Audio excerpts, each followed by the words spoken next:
back. We are now more than halfway through a mixed day on equity markets in North America. Let's talk about the markets with Chris Kerlow. He's Senior Portfolio Manager and Investment Advisor at Canaccord Genuity, and he joins us right now in studio. Thanks for coming in.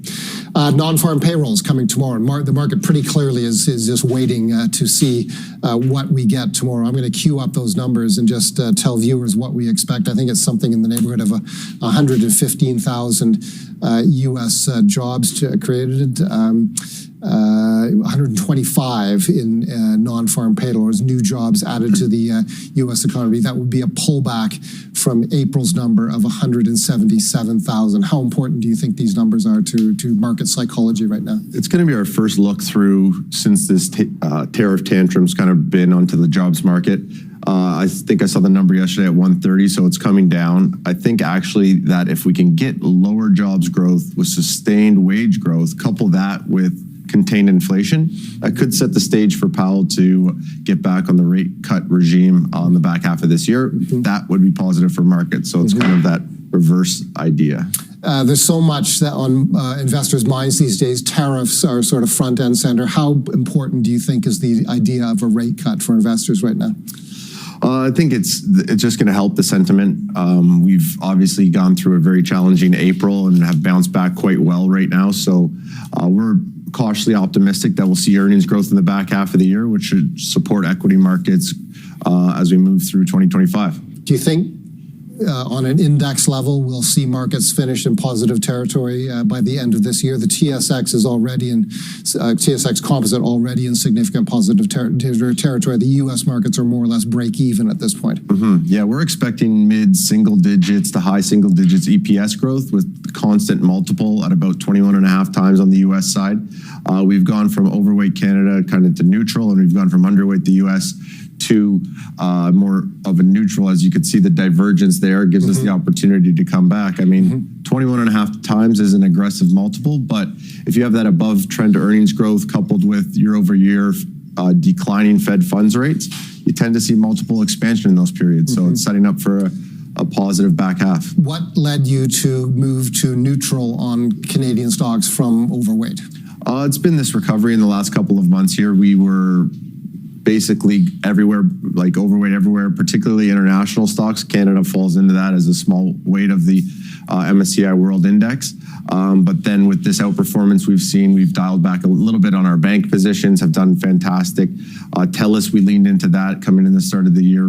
We've dialed back a little bit there. So just an overall asset allocation change. What are your thoughts on the Canadian bank stocks now that we've finished another set of earnings not so long ago?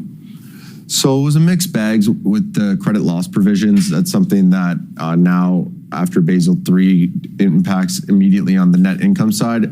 With a little bit of the uncertainty behind us, I think that our expectations for those credit loss provisions drastically increasing in the back half isn't there. But the valuations in the ones that we own have done pretty well. So we're probably more neutral on Canadian bank stocks at this point. Okay, one stock you like, I understand, and it's a heavyweight Canadian stock. It's Canadian Natural Resources, the one of the go-to flagships, along with Suncor, I guess, in the Canadian oil and gas space. There's the performance, down 13% over the past 52 weeks, and down so far this year as well. Why do you like Canadian Natural Resources? And you must believe it can rally from here. Yeah, looking at all of the stocks in our portfolios off of the April lows, this is one of the ones that haven't kept up, largely because of the commodity price.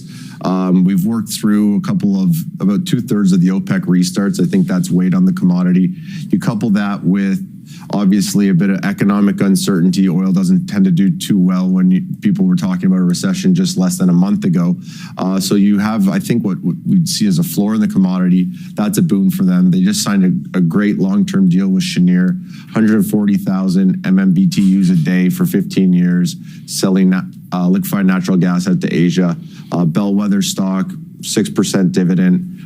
Fits well with our mandate. On oil prices, you mentioned OPEC restarts, and that we're most of the way through. I think what you're referring there to is OPEC increasing production quotas, correct? And that's been a negative on the market. Do you see that process coming to an end and the market becoming more confident in supply? Yeah, I believe there is about 6 million barrels a day set to come on in phases. I think we're through about 4 million of it. I'm not even sure that other 2 million is going to come back. And so that sets up for a positive backdrop to the price as, you know, we kind of took this route down to below 60 when that started to come to fruition. Okay, a couple of U.S. stocks that you've liked in the past. We're interested if you still like them. The first one, Meta Platforms, one of the big U.S. Tech giants. Yeah, Meta, it's obviously done fantastic. Our price target at Canaccord's $825, so still a lot of room from there. They've passed over 1 billion active users on their Meta AI app. That happened really quickly. 2026, I think we'll see the start of fully artificial intelligence ad platforms. And I think they'll continue to win share from Google, who's struggling or starting to see share loss in the search space, and see those dollars rotate to the Meta assets, which they obviously have 4 or 5 of the biggest ones that we all use every single day. You've also liked Netflix in the past. That stock has been on fire since the spring and is now trading at its highest ever share price of almost $1,250 per share. There it is now at $12.43. But my understanding is now you're more cautious here. You think maybe this one has reached a full valuation, at least for now. Yeah, we first created that content together, I think, in March, and then again in April. I mean, I think the show's over on that one. Not that it's over. We still like it. Bellwether name, market leader in its space, ability to spend on content. They have Squid Game coming at the back half of this year. But I don't think we're closer to trimming because of the concentration of the recent outperformance. But on weakness, I would be a buyer. We still continue to hold the name. Okay. Chris, thanks a lot for coming in. Thanks for having me, Paul. Chris Kerlow is Senior Portfolio Manager and Investment Advisor at Canaccord Genuity.